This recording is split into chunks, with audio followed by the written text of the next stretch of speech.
Hi guys, I'm Blair from goodsignal.com. In some of my previous landing page reviews, we've looked at websites that all have a single call to action, or a single thing that you want everybody to do when they arrive on your landing page. For example, you want all of your website traffic to click on the same button, or you want everybody to submit the same form. But the problem for a lot of businesses is, particularly if you have a wide range of products or services, you probably also have a wide range of different user groups. And the needs of each user group are probably quite different from each other, and the information or the areas in your website that each user group needs to get to in order to make a purchasing decision are probably quite different as well. And the problem gets deeper if you consider that each of these user groups may in fact have an equal priority or an equal value to you as a business. So by prioritizing one over the other, or making it easier for one particular user group to get to what they need over and above another user group, you might be in a way disadvantaging yourself online. So this landing page review is all about how to deal with the situation of having multiple user groups but all with equal priority, and how to get these users to what they need quickly and efficiently. The example that I've got to share with you is from Skype.com. And there are three key features to this landing page that I think handle this issue really, really well. The four user groups that Skype's trying to deal with are people wanting to use Skype to call phones. Secondly, anyone wanting to perform group video calling. Thirdly, anyone wanting to share stuff via mobile devices, and this is all about messaging and sending video messages and things like that. And then lastly, it's anyone wanting to use Skype for business.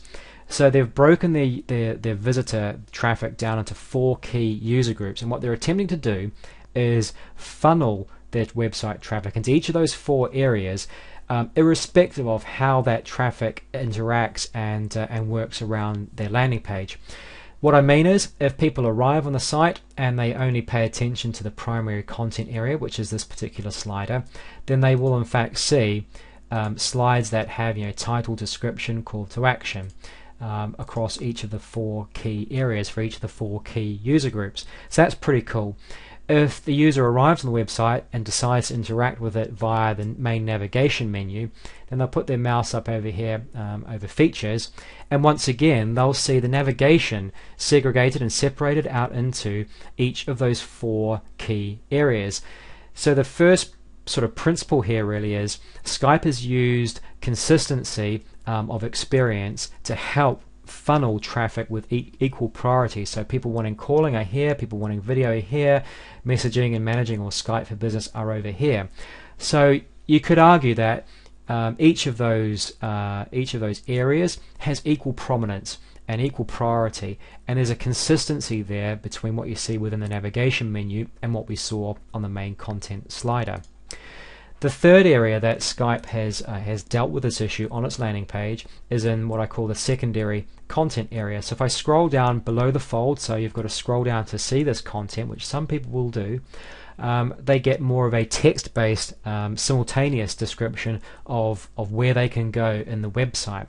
See how easy it is to use Skype, video calling, call phones, mobile and message.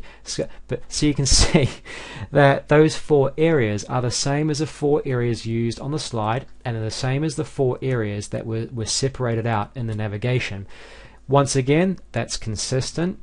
And also each of these four areas has an equal degree of prominence.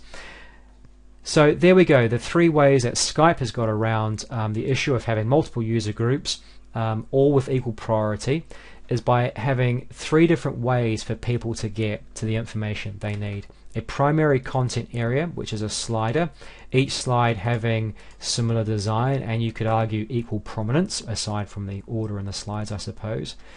Navigation that has that follows the same, or consistently follows the same segregation of options, but once again options that have equal prominence. And a secondary content area, once again, that is grouped into the same four groups, so there's consistency of architecture there once again, and once again each of these four areas has equal prominence. So that's my take on Skype and how they've handled equal user groups with equal priority. If you've got some extra stuff that you could add or some questions, then leave them down below. If you'd like to see the full review, then hop across to goodsignal.com. My name's Blair, and this was Good Signal.